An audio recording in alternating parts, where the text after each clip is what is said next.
So, I knew this was coming. I didn't know when it was coming, but I knew at some point. I always said one day the house would be wrapped in yellow tape.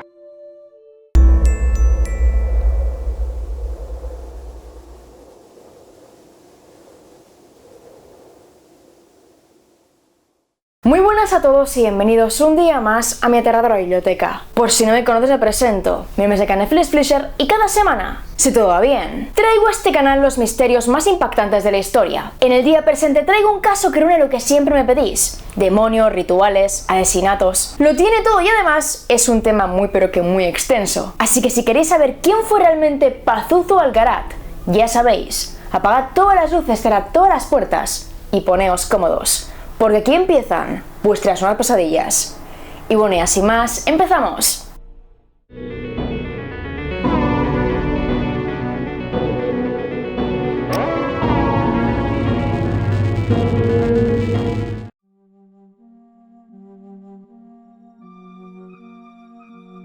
Dar comienzo a esta historia es realmente complicado y muy confuso. Para entender los acontecimientos, antes debemos ir al pasado, concretamente al del condado de Forsyth, Carolina del Norte. Tras la guerra civil estadounidense, los esclavos negros del sur fueron emancipados y recibieron la ciudadanía. Sin embargo, y aunque esto sonase muy bien, no gustó a muchas personas. La tasa de linchamientos a negros por parte de blancos, al menos en el sur, alcanzó cotas muy altas en el siglo XIX. Y los informes de linchamientos comenzaron a publicarse regularmente en todos los periódicos. Todas las noticias siempre defendían a los blancos, ya que daban a entender que ellos únicamente se estaban defendiendo de los crímenes de los negros. Acusaron a los negros de robar, de provocar disturbios, de ser agresivos, problemáticos y especialmente de sobrepasarse con mujeres blancas. A comienzos del siglo XX, las cosas tampoco mejoraron y tal y como vimos en el caso de Rosa Parks, la situación se hizo insostenible. En el censo de 1910 del condado de Forsyth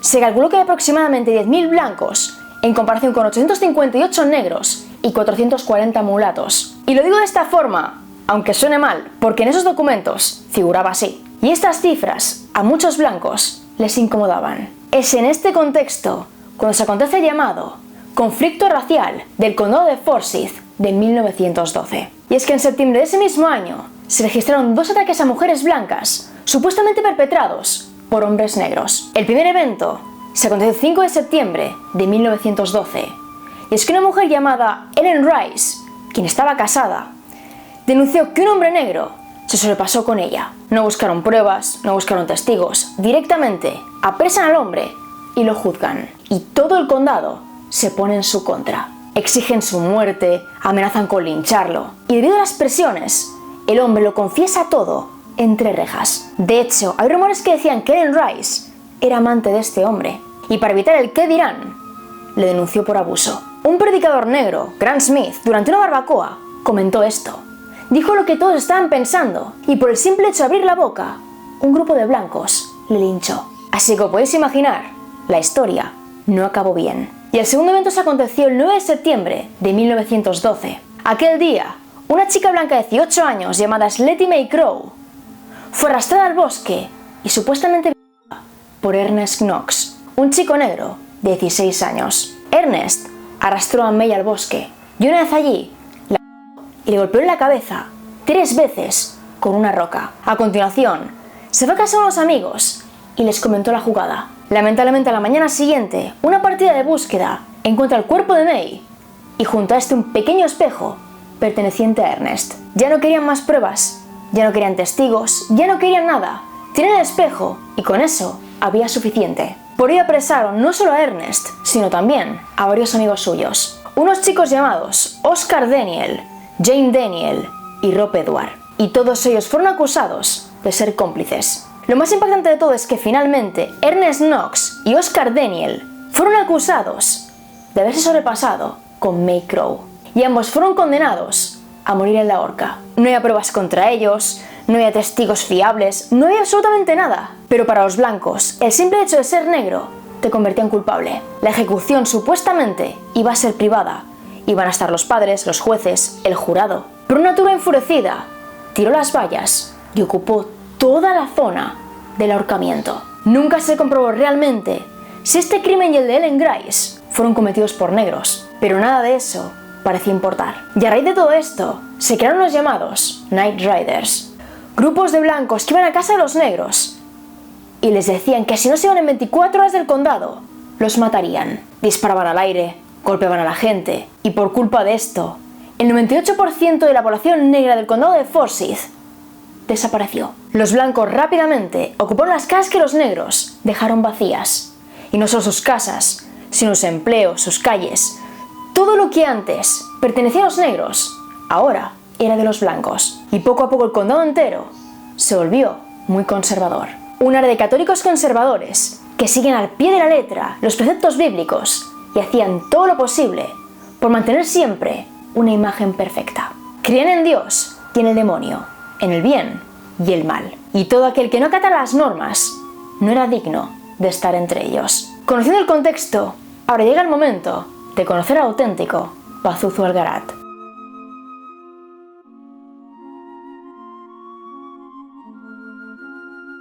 John Alexander Lawson nació el 12 de agosto de 1978 en San Francisco, California, siendo el único hijo del matrimonio de Cynthia y Timothy Lawson. A partir de ahí es cuando comienzan los datos confusos. Se dice que cuando John cumplió 2 años, sus padres se mudaron al pueblo de Clemons, ubicado en el condado de Forsyth. Como he dicho anteriormente, Forsyth era un condado muy pero que muy conservador. La gente era pura apariencia, y si alguien destacaba o era un poco diferente, era automáticamente condenado al ostracismo. Y eso es exactamente lo que le pasó a John. Según Carmen, la niñera que tuvo entre los 5 y 9 años de edad, John era un niño muy bueno, pero muy triste. Le gustaban los vampiros, los hombres lobo, las pelis de miedo, y era un niño tan especial que los demás comenzaron a burlarse de él. Se reían de su aspecto, de su forma de ser, y especialmente de su olor, ya que decían que John olía a heces humanas. Sin embargo, su principal problema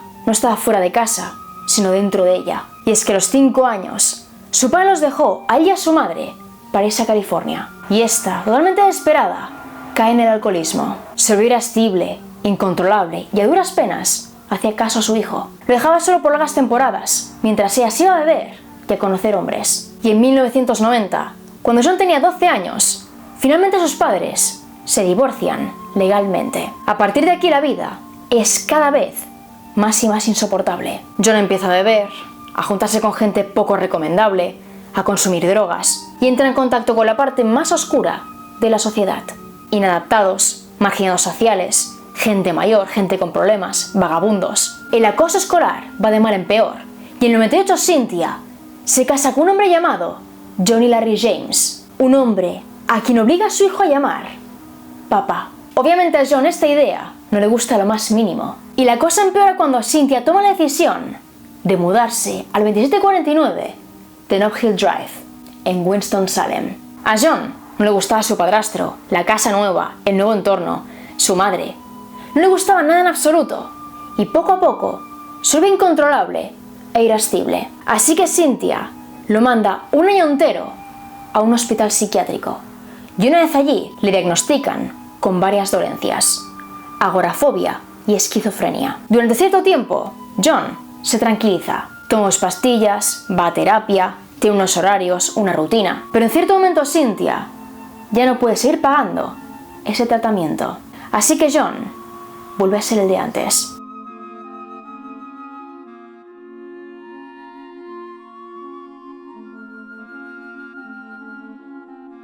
Sin medicación ni seguimiento médicos, John Alexander Lawson va cuesta abajo y sin frenos. En 9º grado, tras repetir varias veces, deja los estudios y se revela contra su madre para que acabe con su matrimonio. Le da a elegir a su madre entre su marido o su hijo, y la mujer acaba cediendo y echando a Johnny de su casa. A partir de aquí es cuando se crea Pazuzu Algarat. John empieza a considerar que si la gente no le quiere y no le acepta como es, lo mejor que puede hacer es conseguir que le tengan miedo. Así que poco a poco empieza a cambiar. Es entonces cuando se acontece el terrible atentado del 11 de septiembre de 2001. Las Torres Gemelas recibieron un terrible ataque y por causa de este perdieron la vida 2.996 personas. Las tensiones raciales a partir de entonces volvieron a aparecer y John decidió que tenía que aprovecharlo. Decidió agarrar los miedos de la gente de Winston-Salem y fusionarlos en sí mismo.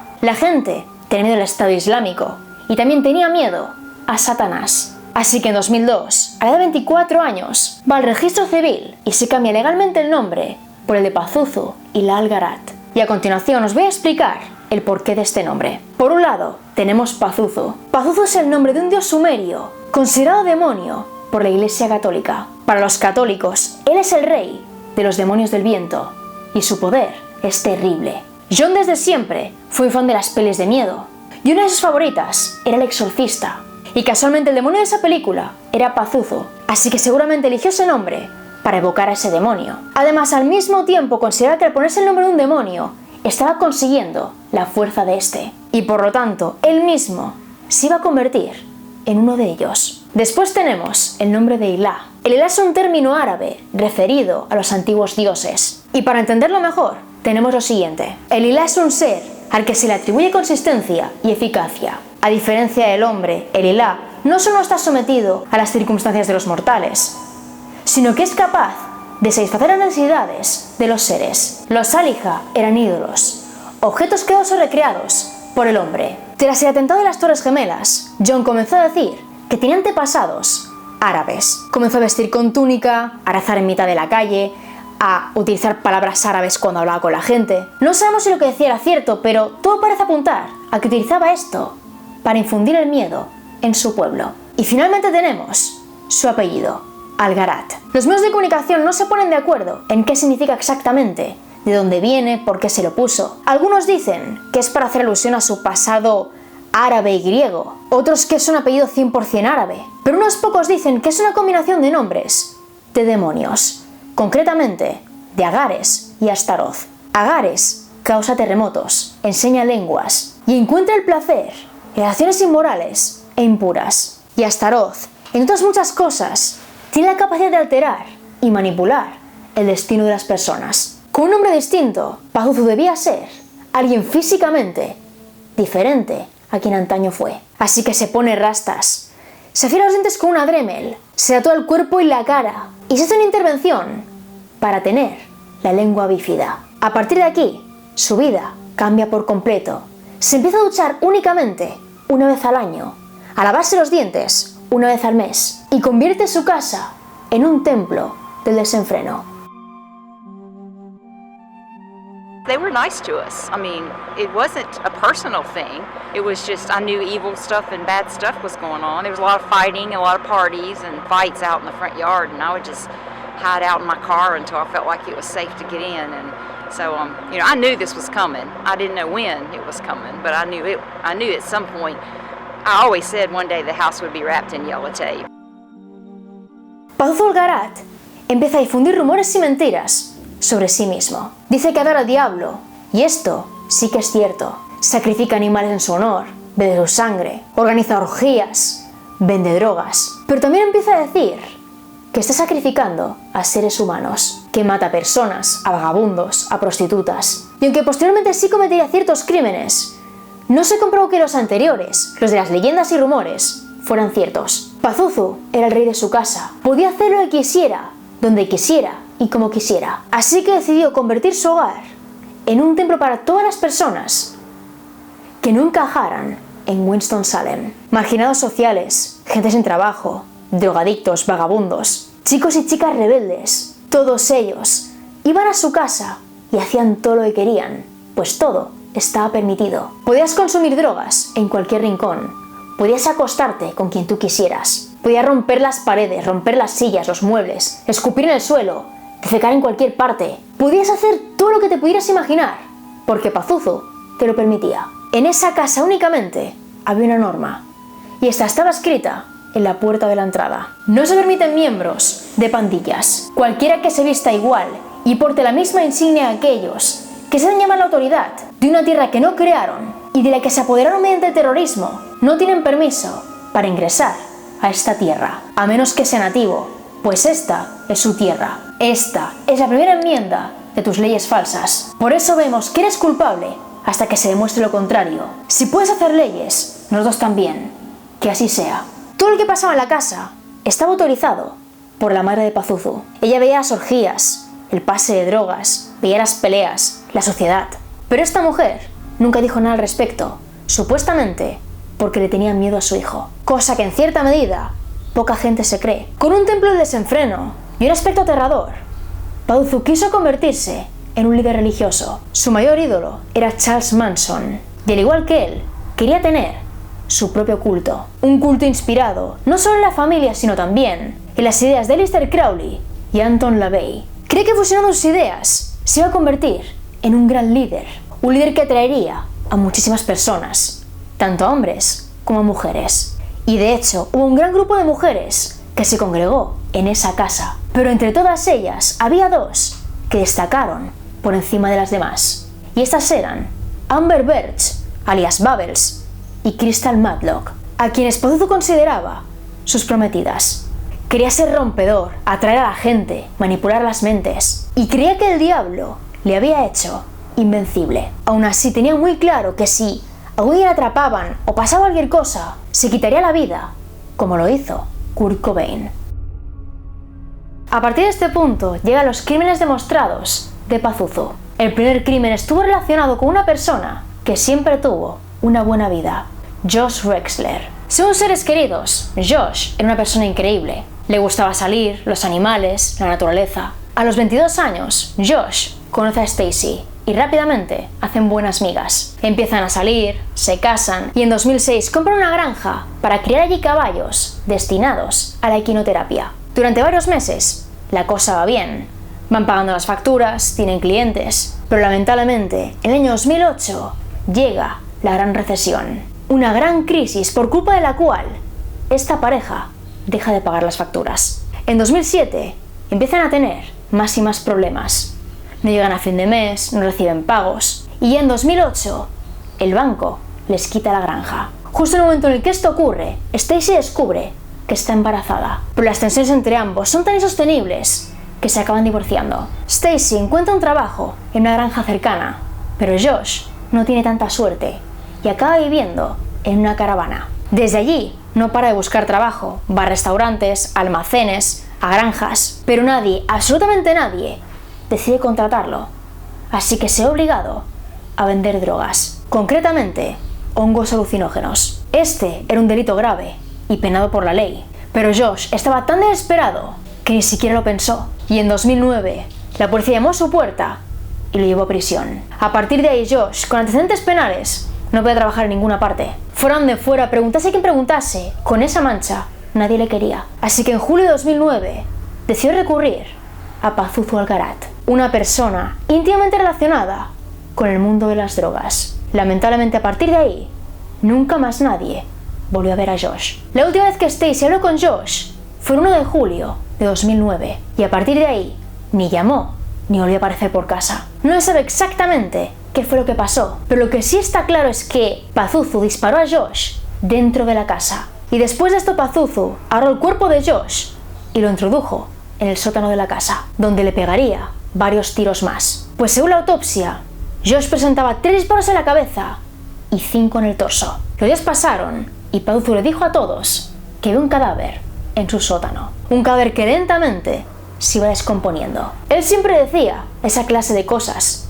Hablaba de asesinatos, de crímenes, de secuestros, y nunca nadie le tomaba en serio. Como mucho, había robado un par de veces, pero nunca antes había matado a nadie. Así que todos creyeron que Pazuzu estaba bromeando. Así que mientras todos pensaban que era mentira, él, Amber Birch, Crystal Matlock y varias personas más descuartizaron a Josh y lo enterraron en el patio trasero. La noche en la que supuestamente pasó esto, una chica llamada Terina Billings llamó a la policía diciendo que su padre le contó que había enterrado a un hombre en el patio trasero de un tal Pazuzu. La chica dio muchos detalles, pero los agentes no le hicieron caso y tampoco quisieron escuchar las llamadas anónimas que fueron llegando durante los siguientes días. Llamadas entre las cuales estaba la de Matt Flowers, un chico que hasta el momento había sido el mejor amigo de Pazuzu Algarat. Me llamaba hermano y tenía una forma de meterse en tu cabeza. Era como si intentara manipularte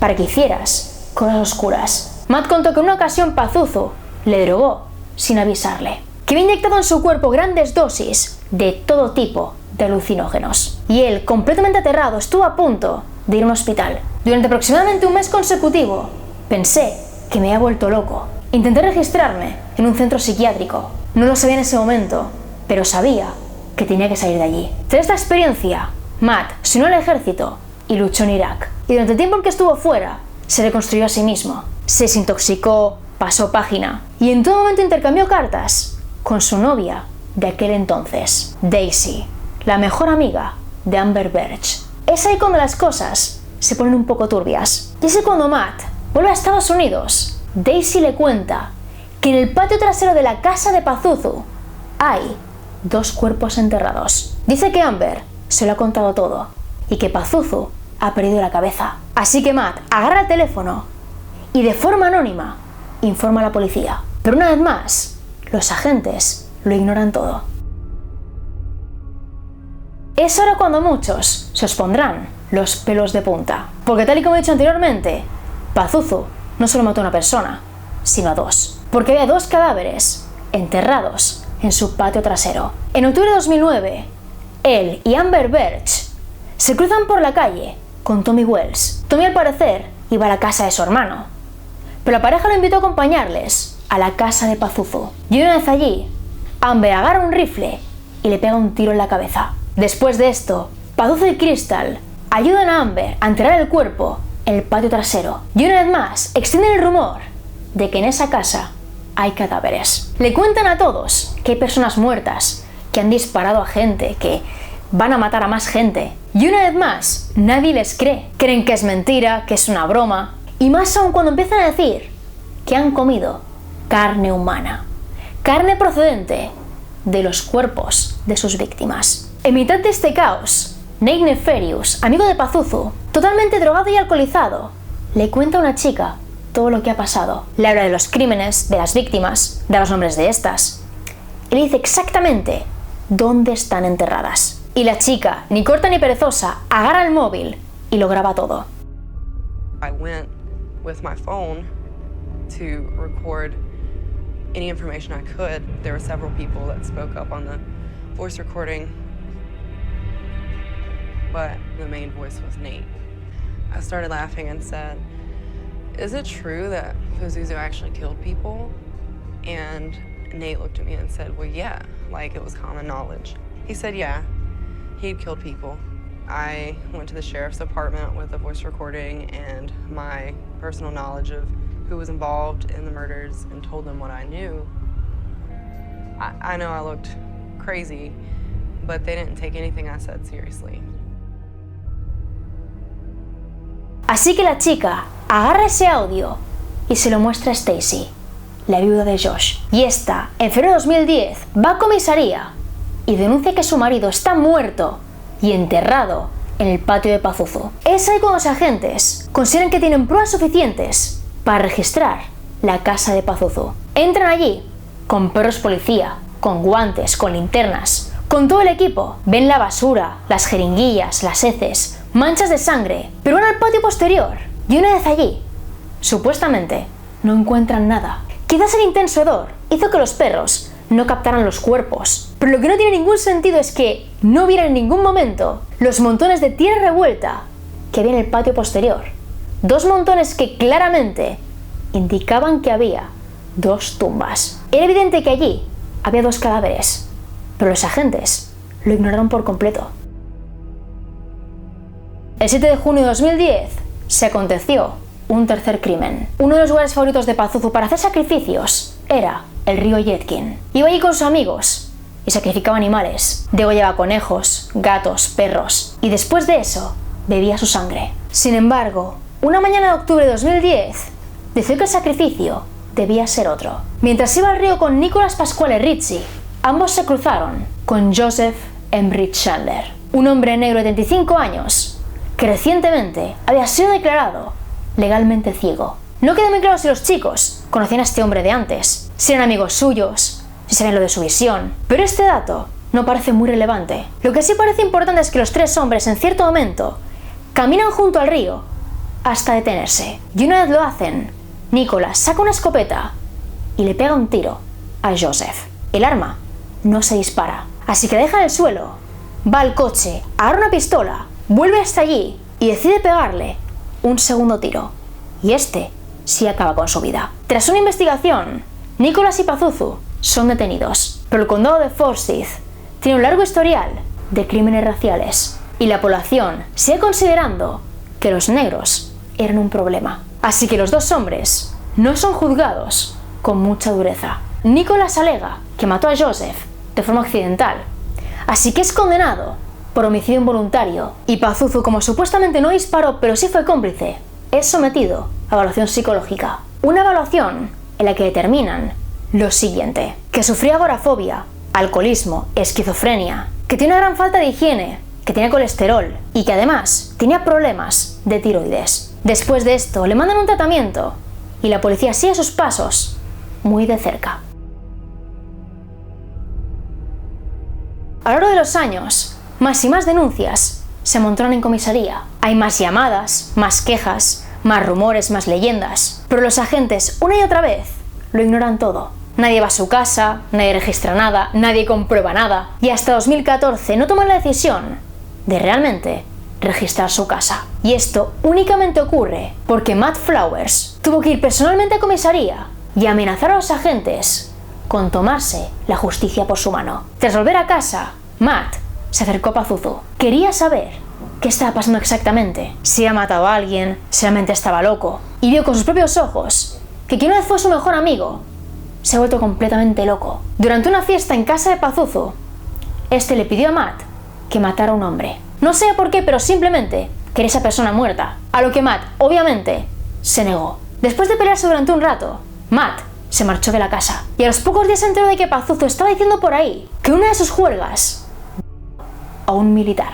Como militar que era, a Matt le afectó muchísimo esto. Porque una cosa era que exagerara las cosas, que mintiera, que fantaseara. Y otra muy distinta era que lo hiciera con esos temas. Así que decidió ir personalmente a comisaría y denunciarlo. Sabía que tenía que ir a la policía, tenía que ser detenido. Fui allí y les conté todo lo que sabía. Dibujé un diagrama de dónde creía que estaban enterrados los cuerpos y dije: te doy una semana y si no haces algo, lo haré yo. Y en esta ocasión, por fin encuentran los dos cuerpos. El 5 de octubre de 2014, Amber Birch, Crystal Matlock y Pazuzu Algarat son detenidos y acusados de asesinato y encubrimiento. Amber Birch se declaró culpable de disparar a Tommy Wells, pero alegó que lo hizo siendo víctima del síndrome de Estocolmo. Dijo que lo hizo para contentar a Pazuzu, pero aún así no pudo librarse de una condena de 30 a 40 años de prisión. Matlock no mató a nadie, pero sí ayudó a enterrar los cadáveres. Así que en 2017 fue condenada entre 38 y 58 meses de prisión. Sin embargo, Pazuzu no tendría tanta suerte, ya que todo apuntaba a que él iba a recibir cadena perpetua. Lamentablemente él no iba a permitir que sus días acabaran así. No era una forma épica de morir, no era algo memorable, algo impactante. Así que dejó muy claro a todos que tendría un final como el de Kurt Cobain. Por ello, la noche antes del juicio, se quitó la vida dentro de su celda. La prensa dijo que se quitó la vida muriéndose las muñecas, con los dientes que años atrás afiló con una Dremel. Pero según la autopsia, esto no es cierto. En sus muñecas hay marcas de mordiscos, pero esas marcas eran de días anteriores. Y lo que realmente le quitó la vida fue un corte realizado con un objeto punzante en su arteria. Objeto el cual ni se encontró en su celda, ni tampoco se registró durante la autopsia. Con lo cual todo apunta a dos cosas. La primera es que en prisión había alguien muy de acuerdo con su filosofía. Alguien que pudo pasarle un objeto punzante. Objeto el cual desapareció accidentalmente al llevar el cuerpo a la morgue. Y la segunda versión dice que Pazuzu no se quitó la vida, sino que lo mataron. La policía tenía miedo de él, pero no miedo de su persona, de sus poderes mágicos, de su maldad. Tenía miedo de lo que él pudiera confesar en un juicio, porque probablemente mató a más personas de las encontradas en su patio trasero. Probablemente se ve algo de la policía que ésta no quería que se supiera. Así que alguna gente se metió en su celda y lo mató para que no hablara.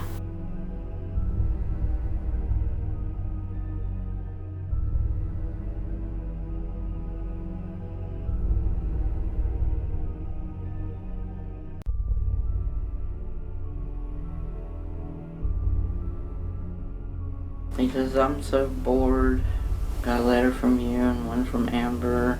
I despise the human race. People are ugly and pointless creatures. I sit back and watch them and they anger me. I should get a medal for murdering these stupid. Maybe when I'm dead, the gods of chaos shall grant me the power. I mean, he was so hurt and angry, you know, and so how's things your way when you and Kim coming to see me again? Well, I'm hungry and tired, so I'll write you again here soon. I love you. Pero por supuesto ahora es tu turno. ¿Tú qué opinas del caso? ¿Y qué crees que pasó realmente en la celda de Pazuzu? Y bueno chicos, hasta aquí el vídeo de hoy. Siento muchísimo si algo no se ha entendido bien. Es un caso realmente denso y complicado y no sé cómo lo he hecho, de verdad. He estado aquí paliqueando y paliqueando y paliqueando y me he perdido y me he encontrado y esto ha sido un lío que te cagas. De todos modos, en pantalla tendréis información extra, puntualizaciones, aclaraciones y aquí abajito encontraréis, como siempre, todas las fuentes consultadas. Así que dicho esto, voy despidiéndome. Y la pregunta del día es la siguiente. He leído en varios foros que Pazuzu estaba poseído por un demonio. Así que la pregunta es, ¿crees que Pazuzu realmente creía en el demonio o que todo era fachada? Y la palabra secreta es demonio. Deja demonio aquí abajito y en cuanto lo vea, en cuanto pueda, te daré like. Y ahora sí que sí, me despido. Aquí abajo tienes el apartado de correos, enlace directo donde consigue estos libros, España embrujada y Más guerreras menos princesas, y pero todas mis redes, tengo Facebook, Twitter e Instagram, y por ahí notifico los cambios, las novedades y múltiples charlas más. Y bueno, ahora sí que sí, nos vemos en el próximo vídeo. ¡Chao!